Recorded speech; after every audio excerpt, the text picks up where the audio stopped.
Well, thank you very much for joining us.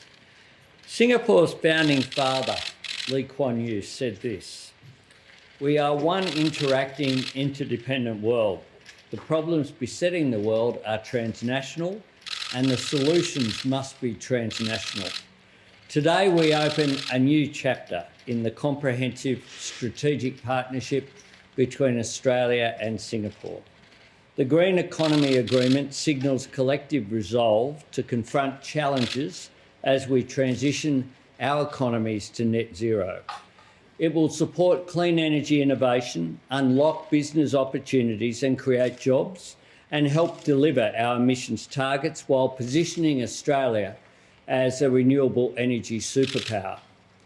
Our commitment to work towards a food pact will shore up reliable and secure supply chains and provide certainty for Australian exporters. We also discuss the strategic outlook and our commitment to a free, open and resilient region. I do want to thank Prime Minister Lee and thank him not just for the formal interaction that we've had here today, but also for the dinner where Jody and myself hosted the Prime Minister and Mrs Lee last night at the Lodge in what was a very enjoyable occasion indeed. I have had the great privilege and honour of being a guest in Singapore on many occasions over a number of decades now, and it's wonderful to welcome a great friend of Australia, Prime Minister, here today. Thank you. Thank you, Prime Minister. Good afternoon to everybody. I'd like to thank the Prime Minister for his warm hospitality and to express how happy I am to be back in Canberra again in person, meeting Australian leaders and particularly Prime Minister Albanese.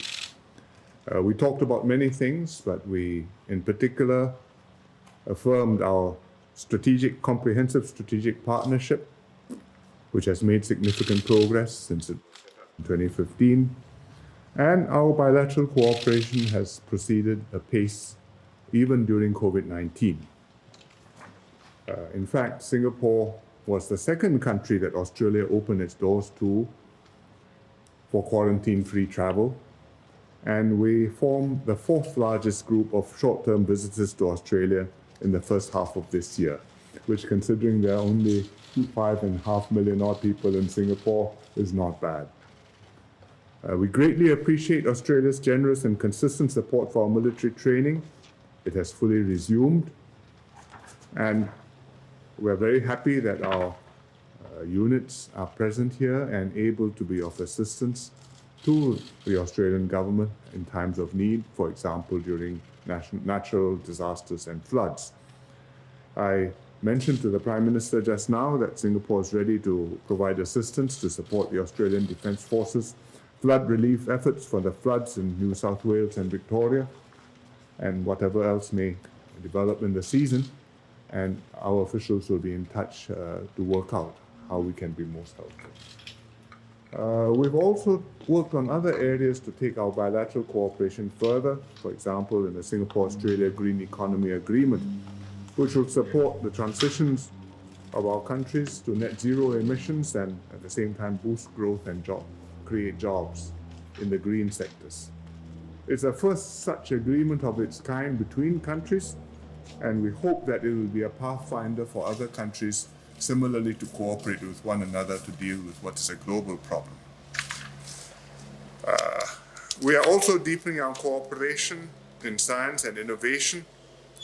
Our agencies, A*STAR on Singapore's side and the CSIRO on the Australian side, have signed a master research collaboration agreement to collaborate in areas like low emission technologies, alternative proteins, and advanced manufacturing, as well as an agreement which will allow Singapore researchers to use Australia's synchrotron facilities, all of which will further deepen linkages between scientists on both sides.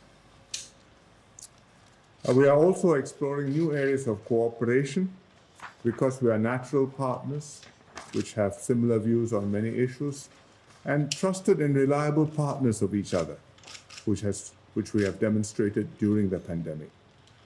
So we're looking at new strategic areas of cooperation, such as strengthening the security and resilience of our supply chains, including on food and energy, and our connectivity to the rest of the world. And we will also look into facilitating the flow of critical goods between us in times of crisis. And we formed up a working group to look into this matter. We also exchange views on regional and global developments. Australia is a key partner for our region. Singapore has long strongly supported Australia strengthening links with Southeast Asia, and we very much welcome Prime Minister Albanese's efforts to deepen this engagement and look forward to him participating in the ASEAN, the APEC, and the G20 meetings, which are taking place in Southeast Asia in a few weeks' time. Therefore, I'm very happy that the relations between our two countries have remained strong. It's a troubled world. Given the tensions in the world, it's important that like-minded countries work together for our mutual benefit, and I look forward to working with Prime Minister Albanese and his government to take our bilateral relations to even greater heights. Thank you. Thanks very much, Prime Minister. Stephen. Prime Ministers, thank you. On the Optus hack, Prime Minister Anthony Albanese, can I ask you, what technical assistance, if any, has the Singaporean government offered to both Singtel and potentially to Optus to help deal with the security breach here in Australia? And Prime Minister Lee, if I could ask you, you've been an advocate for China being allowed to join the CPTPP, whereas Australia, of course, has been much more sceptical on that point.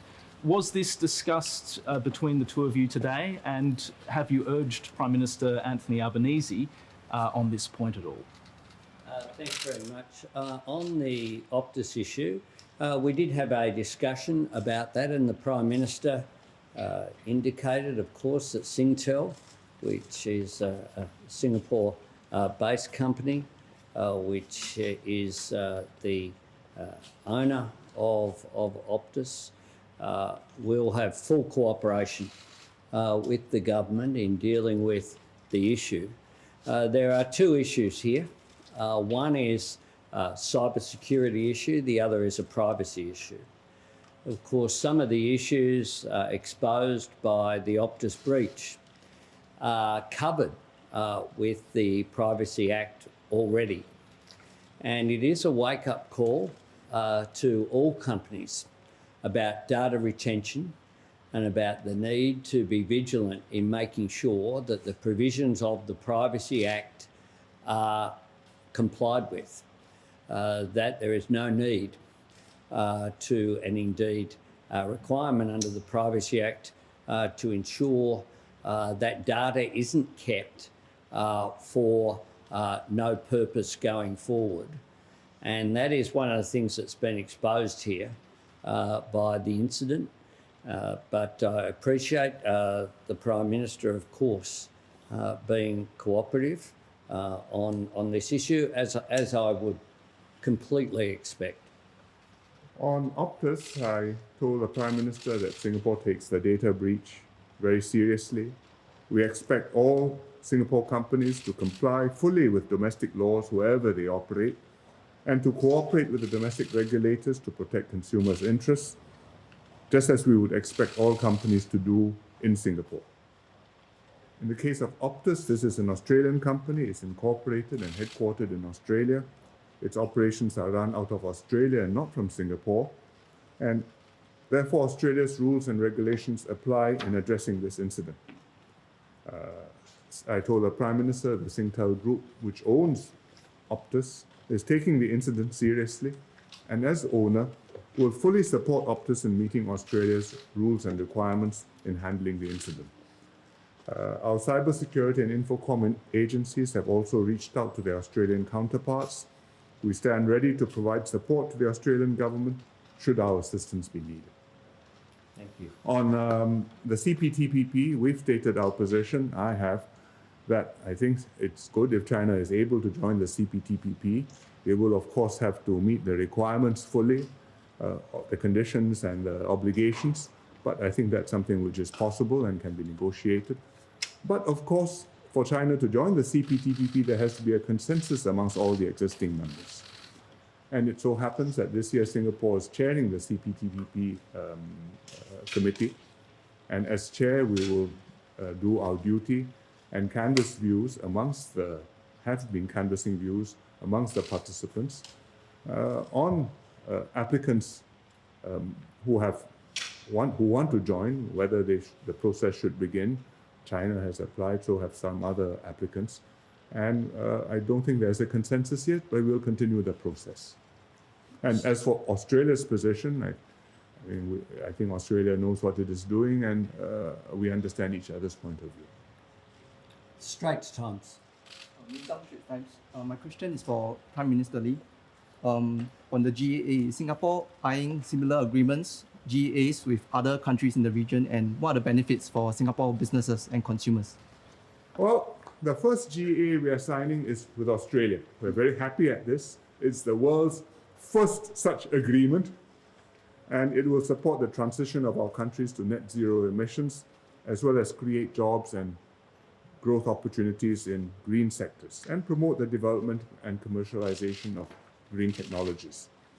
The scope for collaboration will include trade and investment, green and transition finance, carbon markets, clean energy, decarbonization and technology, business engagements and partnerships. And it will include 7 joint initiatives to start off with. For example, establishing an MOU to facilitate business partnerships in priority green sectors, developing a list of environmental goods and services, which means then they can be given preferential trade treatment, and forming working groups to further cooperation in cross-border electricity trade and sustainable aviation. These are all areas which are of interest to Singapore and to Singapore businesses, and we hope with Singapore-Australia GEA, they'll be able to move forward. We also hope that with this GEA, it will encourage other countries to look at what we have been able to do and to ask whether some of this may not make sense for them to do with Singapore or to do with each other. And that way enhance cooperation on green issues, which I think is important if mankind is going to have any hope of making progress on climate change, which is an urgent and pressing problem. Can I just follow up the Prime Minister by saying from Australia's perspective, this is very exciting. My government have continually emphasised that climate change has environmental consequences, but it needs economic solutions. And it is a global problem that requires a global solution. And hence trade and economic agreements such as this one between Australia and Singapore, 2 great friends, is so important as an example for the world. One of the discussions that we had is that Singapore has enormous advantages. Singapore is one of the most innovative economies in the world. They've been extraordinary at scientific breakthroughs, at commercialising those opportunities as well, and they are known as an innovative companies. When I visited Singapore, I visited startups. It is one of the things that Singapore does really, really well. One of the issues that Singapore doesn't have, though, a couple of assets they don't have, is space. We have in this island continent of ours a little bit bigger than the island continent of Singapore. And hence a project like Sun Cable, which has the potential to export clean energy to Singapore, is the ultimate win-win. If this project can be made to work, and I believe it can be, you will see the world's largest solar farm. You will see the export of energy across distances, but the production of many jobs here in Australia, including manufacturing jobs.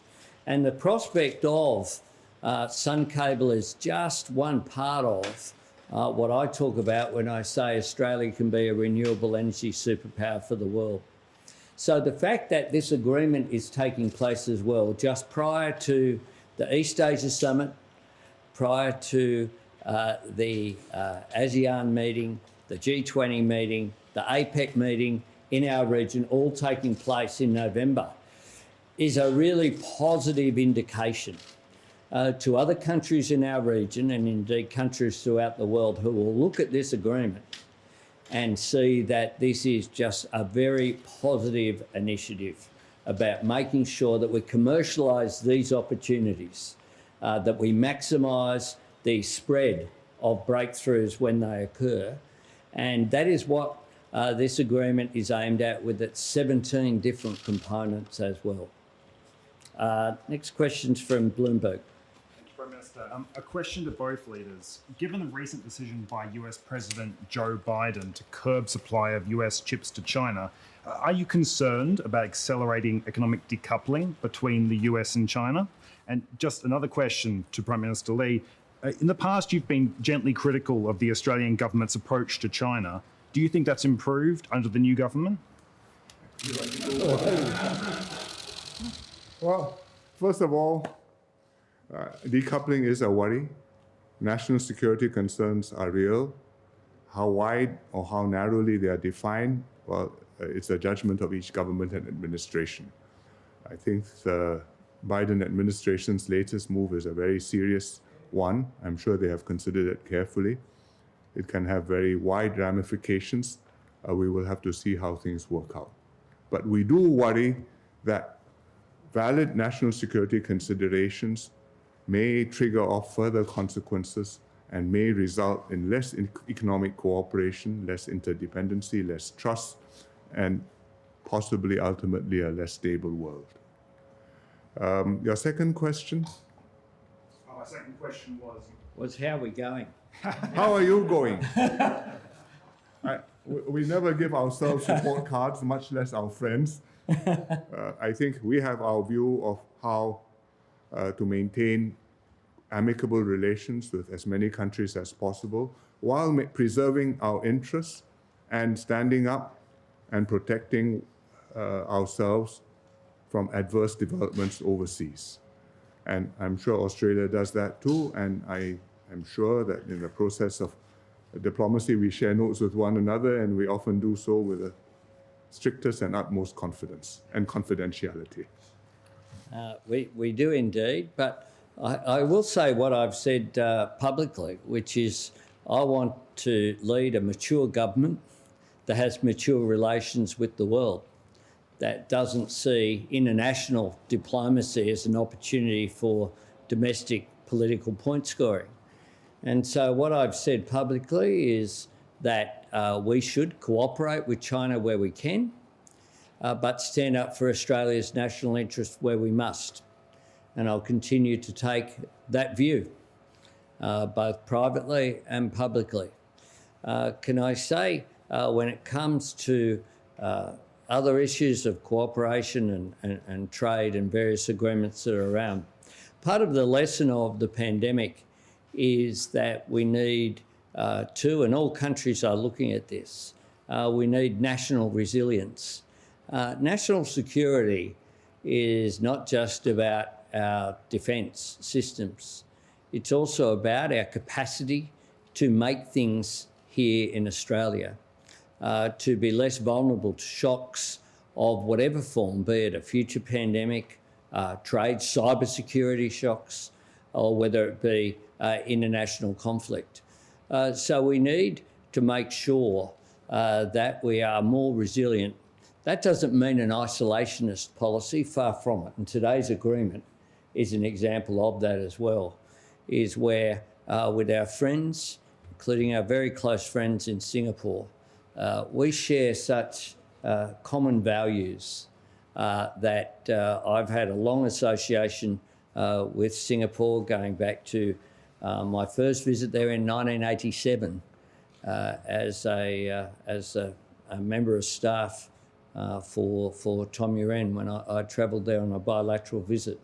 Ever since then, I've been welcomed there many times, and Prime Minister Lee and I have met here. I've had lunch with the Foreign Minister in the Botanic Gardens there in Singapore. We share such close friendships, and I think that today's visit has just strengthened that even more so between my government and the government of Prime Minister Lee. Channel News Asia. Hi, Prime Ministers. Hi. I'd like to ask how are Singapore and Australia seeking to maintain security and cooperation in supply chains amid increasing geopolitical instability? And for Minister Albanese, how would Australia seek to deepen engagement in Southeast Asia? Well, we are working at it. As I said just now, countries are going for resilience, but it's not possible for us to go for self-sufficiency. We are too interdependent. You may produce a lot of minerals, you may have a lot of talent, but the world is a big place and you need to work with other countries and develop partnerships with other countries. And you will do business with everybody, but with countries where you have a deep, established relationship of trust and confidence, you can do even more. And in the case of Singapore and Australia, we do have that reservoir of trust and confidence and that history. And we are working to deepen this. And we have a working group working on supply chain resilience and cooperation. And I hope they'll come up with some substantive proposals. I'll take the opportunity to thank the Prime Minister and Singapore for the role that was played during the pandemic. It mightn't be known by all Australians, but essentially without Singapore and its support, both by air and by sea, the vaccines that entered this country wouldn't have been possible. Along with PPE, along with ventilators, Singapore played such a critical role. Singapore is a reliable economic partner. It is a great trading nation. The Port of Singapore I visited, and I've visited the airport on many, many occasions. And I think that economic relationship is so important between us in terms of securing those supply chains. Secondly, when it comes to defence as well, Singapore has such a critical presence here in Australia. There are the Singaporean Defence Force being trained here, brings opportunities for them because of the space that we have in central Queensland and the capacity that we have to assist our friends in Singapore. But there are also major benefits for Australia from that presence as well. There's major economic benefits in terms of jobs for the people of central Queensland, and that is why they are so welcome there by the local community. But we've also seen from Prime Minister Lee today, who raised the issue with me off his own bat, as we say in Australia, of how can our helicopters and our Defence Force infrastructure here help Australia during the floods, during our current crisis. That's what friends do. They see a friend going through a difficult time and they ask, how can we help? And Australia and Singapore are great friends. The friendship has been added to today, and I thank very much Prime Minister Lee for his visit, and I wish him and his delegation who are here a safe journey home. Thanks very much. Thank you. Thank you. Thank you, Prime Minister.